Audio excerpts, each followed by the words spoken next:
protect your planet. All your soldiers and all their advanced technology could only put up a measly 9-minute fight, which is why man is an endangered species. A crisis of leadership. We've been talking about this all week.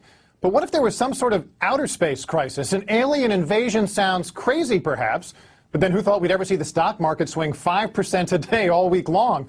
So maybe it's not as far-fetched as it sounds. If aliens invaded, who would step up to lead us in that fight, and could we even win? That's just one of the questions the Discovery Channel's new series, Curiosity, looks at. Joining me now is physics professor Michio Kaku, who is a consultant for the series. Professor, welcome. The biggest question before we get any invasion is, do aliens even exist, and how would we know? Well, the Kepler satellite currently orbiting in outer space has identified about 50 planets that seem very much Earth-like. In fact, every week we discover another Jupiter-sized planet in outer space. Now, to be sure, most of them probably have no more than microbial life, just germs. But a few of them may have intelligent life, perhaps even more advanced than what we have on Earth.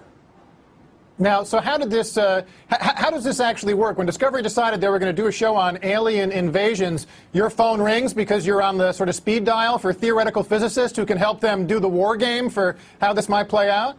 Well, believe it or not, we physicists have actually studied the question of what happens if we do encounter a hostile advanced civilization in space. And Hollywood gets it all wrong. Hollywood assumes that the aliens are maybe 100 years more advanced than us, and if only we had a secret weapon, we can defeat the aliens. Wrong.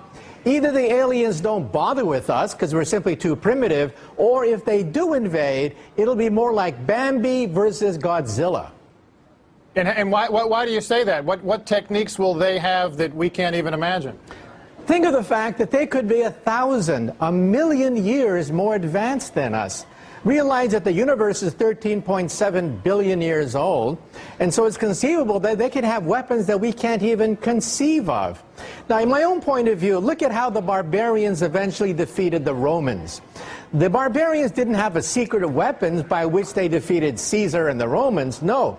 They learned technology from the Romans. They imported technology. They learned the technology of the Romans and then used it against the Roman Empire. That's how they won. So then how would we, I know it sounds implausible, but if something like this were to happen, how would we defend ourselves as a planet? Well, initially we would have to probe them to find out exactly how advanced they are. Do they have nuclear weapons? Do they have radio and radar communications technology? Or do they have a whole new generation of weapons that we can't even conceive of? Now remember that for the most part, alien civilizations in outer space are not going to come to plunder us because there are plenty of uninhabited planets out there with resources. So for the most part, they're going to leave us alone. However, if, on the other hand, one day they do attack, we have to be prepared for the fact that they're going to overwhelm us in the opening shots of a war. Well, so what do we do?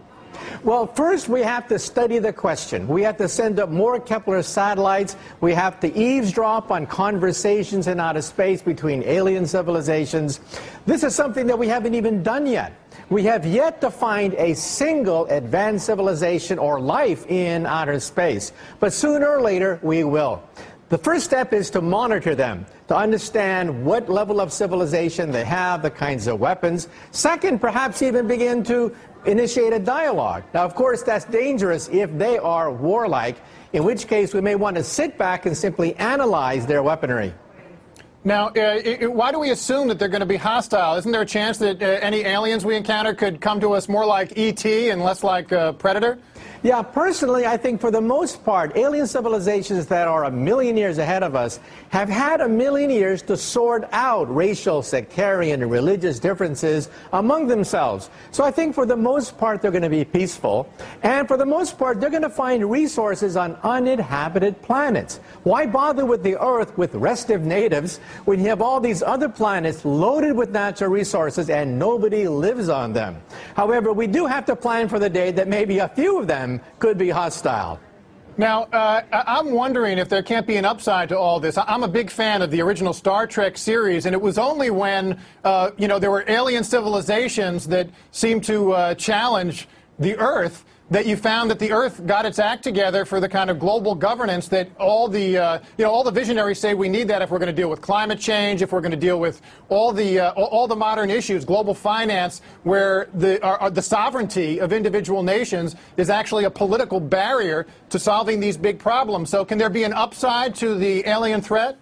Believe it or not, when President Ronald Reagan met Mikhail Gorbachev, we now know during the transcripts of the meeting that he said that if we were ever attacked by the Martians, you and me, the Soviets and the capitalist U.S., would be allies in the fight against the Martians. Well, that's how Ronald Reagan looked at it, and believe it or not, there's some truth to it. If we are faced with a common enemy in outer space, it would indeed help to unite the Earth, just the way Ronald Reagan said. All right, Michio Kaku, theoretical physicist and an advisor to the new Discovery series Curiosity. We'll be looking forward to seeing how Discovery treats that, and thanks for taking the time today. Right, every Sunday at 8 o'clock. Every Sunday at 8 o'clock. A theoretical physicist who knows how to get in his promo. I like that.